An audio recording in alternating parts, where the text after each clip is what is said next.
जय हिंद दोस्तों, नमस्कार।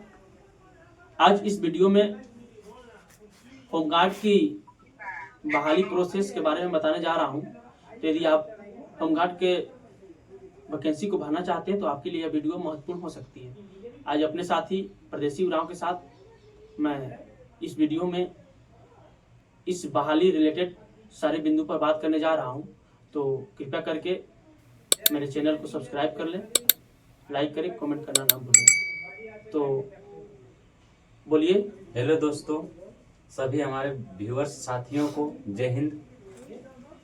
अच्छा, ये बताइए कि इस बहाली को पूर्ण करने में कितने चरण होती है? इस बहाली प्रक्रिया में 3 चरण होती है, जिसमें पहला चरण होता है फिजिकल, दूसरा चरण फिजिकल और रिटेन एक साथ में ही होता है, दूसरा चरण मेडिकल और तीसरा डॉक्यूमेंट्स वेरिफिकेशन। मतलब कहा जाए तो मुख्य रूप से 3 चरण होती है और एक डॉक्यूमेंट वेरिफिकेशन कहा जाता है। तो डॉक्यूमेंट तो आपको किसी भी जॉब के लिए आपको डॉक्यूमेंट की जरूरत पड़ती ही है। आपके पास जब एलिजिबल डॉक्यूमेंट रहेगी तभी आप फॉर्म अप्लाई कर सकते हैं, नहीं तो नहीं कर सकते हैं। तो मतलब पहला चरण फिजिकल। आप ये बताइए कि फिजिकल के लिए क्या क्या होता है, ये बता दीजिए। फिजिकल में आपका सबसे मेन पॉइंट है दौड़।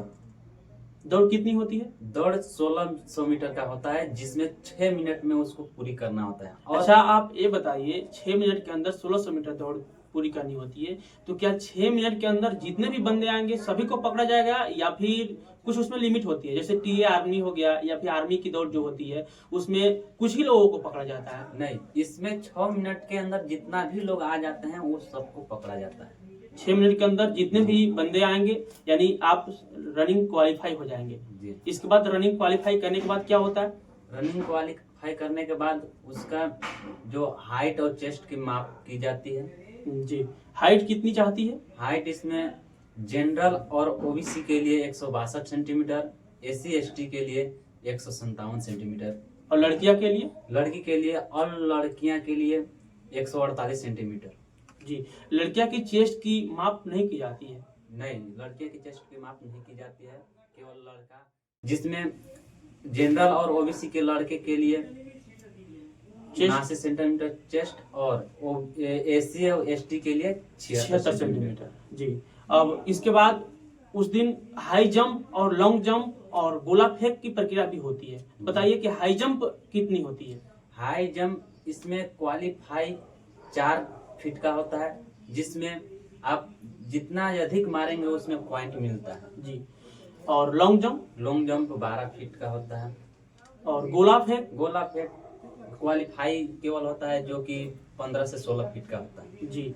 मतलब 15 पाउंड, मतलब 7 केजी के आसपास होता है ना? 7 केजी का, और लड़की के लिए 5 केजी का होता है। जी। तो इसके बाद बताइए कि उसी दिन रिटर्न हो जाती है या फिर रिटर्न बाद में होती है? रिटर्न उसी दिन ग्राउंड पे ही हो जाता है।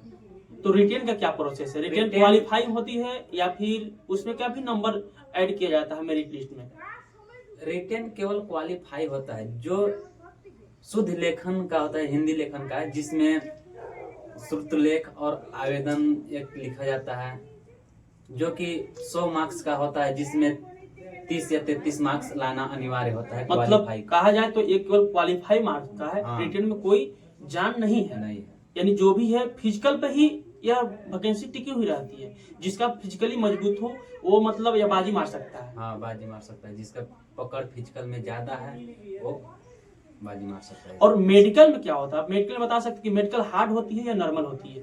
ये तो झारखंड होमगार्ड की है, तो इसमें मेडिकल तो नॉर्मल होगा। मतलब मेडिकल नॉर्मल होती है। नॉर्मल मेडिकल के लिए उतना ज्यादा सोचना नहीं है। मेडिकल आप क्वालिफाई कर जाइएगा और रिटर्न भी क्वालिफाई कर जाइएगा। आप यदि इसमें जॉब लेना चाहते हैं, इसके लिए आप यदि अप्लाई करना चाहते हैं, आप सोचते हैं कि इसमें हम बहाली अटेंड करें, तो सबसे बेहतर तरीका आपका रणनीति होना चाहिए फिजिकल का, क्योंकि फिजिकल से आप इसमें जॉब पा सकते हैं।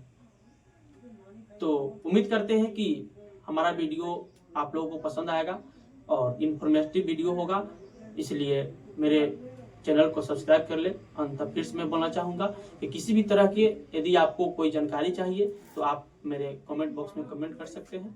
जय हिंद दोस्तों, धन्यवाद।